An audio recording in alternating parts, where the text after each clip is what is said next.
IT사의 파이프라인 중에 지금 가장 진행이 빠른 게 천이죠. 이전에 한번 찾아본 적이 있는데 그 진행률이 지금 임상 이상 80% 수준으로 올해 안에 종료가 예상된다고 합니다. 이거는 호재가 될 만한 이슈가 있죠. 그 보통 이제 바이오 기업 같은 경우에는 임상이 끝나갈 때쯤 되면 기대감으로 사람들이 뭐 기웃기웃 많이 하고 주가도 상승하는 경우가 상당히 많죠. 뭐 JP모건 헬스케어 컨퍼런스가 열릴 때쯤 상승하던가 임상이 끝나갈 때쯤 상승되던가, 뭐 신약 승인은 제가 찾아보지 못해서 잘 모르겠지만, 그래서 그런 경험들을 많이 했기 때문에 결과는 어떻게 될까, 그거는 이전에 어떤 결과 나왔는지 보면은 조금 이제 알 수가 있겠죠. 그래서 OS가 기존 치료제 대비에 7배나 높다고 합니다. 그러니까 일단은 통계적 유의미성만 확보가 된다면은 임상적 유의미성은 거의 확정이라고 봐도 될 정도로 7배면은 너무 높은 숫자거든요. 그러니까 지금 아직은 신약이 나온 건 아니고 임상 단계긴 하지만 현존하는 약이랑 비교를 했을 때는 거의 이제 대적할 만한 상대가 없을 정도라고 볼 수 있겠습니다. 물론 이렇게 OS가 압도적으로 높다고 해도 이제 부작용이라던가 예를 들면 이제 독성 같은 거죠. 그런 것들이 제어가 안 되면은 또 이제 말짱 도루묵이 될 수도 있긴 하거든요. 그래서 그 점을 좀 생각해 주시면 되겠고, 뭐든지 다 결과는 나와봐야 아는 겁니다. 그 HIV 그 글로벌 임상 3상 때도 다 실패라고 생각했는데 갑자기 성공 발표하면서 막 초급등을 했었잖아요. 그러니까 그걸 생각해보면은 모두가 생각하고 있는 게 그렇게 가라는 법은 없다라는 거죠. 다만 성공했을 때는 이제 대박일 가능성이 높다. 7배니까요. 자, 그리고 이건 이제 포스터 내용인데 결과를 한번 보도록 하겠습니다. 글씨가 작아서 안 보여요. 뭐 자세히 살펴보면 다음으로 미루고, 오랜만에 이제 빅토리 의학 채널 도전 한번 해보려고 하는데 RNA가 나왔죠. 좀 알아봐야 될 것 같은데요. 자, 이 그림을 보면서 이제 이해를 해보도록 하겠습니다. 처음에 이제 과학자들이 연구를 하는데 세포 속에 있는 자 이렇게 생긴 둥근 이제 세포액, 이렇게 둥글게 있죠.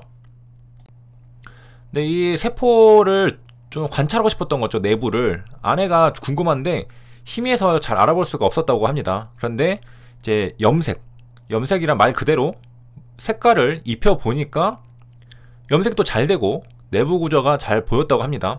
그래서 이름을 염색체라고 지은 겁니다. 그래서 염색체를 지었고 이제 여기까지 관찰할 수가 있게 됐죠.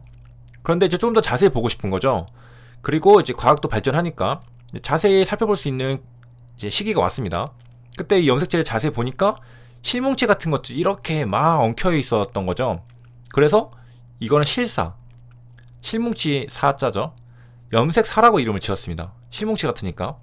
그런데 또 이제 이 염색사를 떼어내 가지고 현미경으로 더 이제 자세히 살펴보니까 이렇게 실이 이제 꼬여 있듯이 꼬불꼬불하게 되어 있었습니다.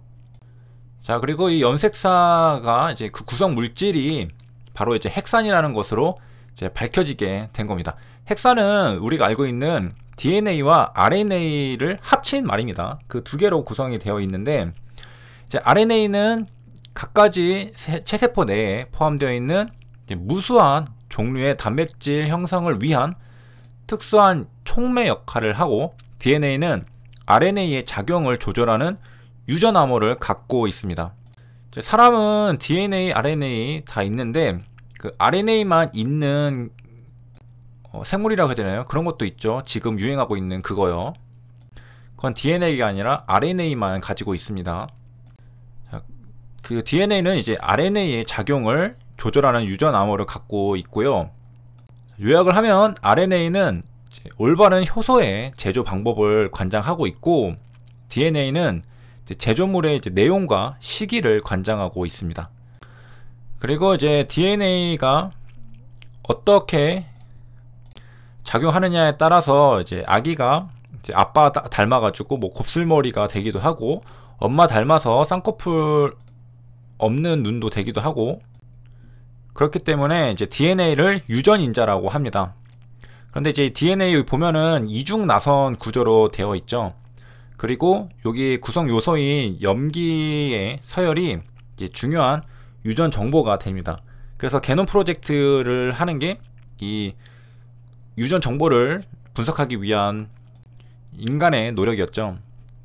그러니까 요약을 하면은 이제 세포핵 속에 있는 염색체, 여기 보이죠? 이게 유전자 뭉치라는 겁니다. 그래서 풀면 염색사, 그리고 그 안에 DNA가 이렇게 있고요.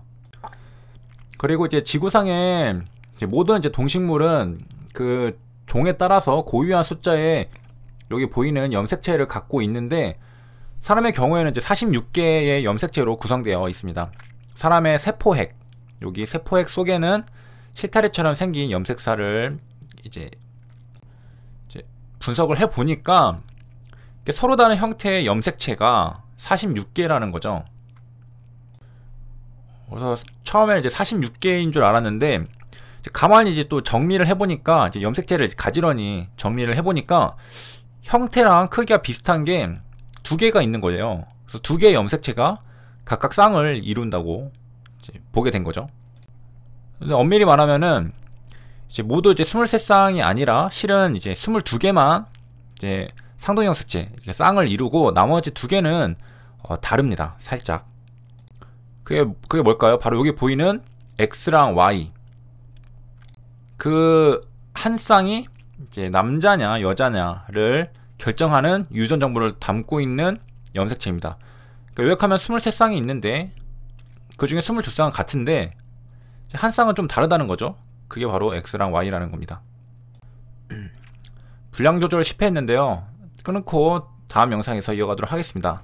시청해주셔서 감사합니다.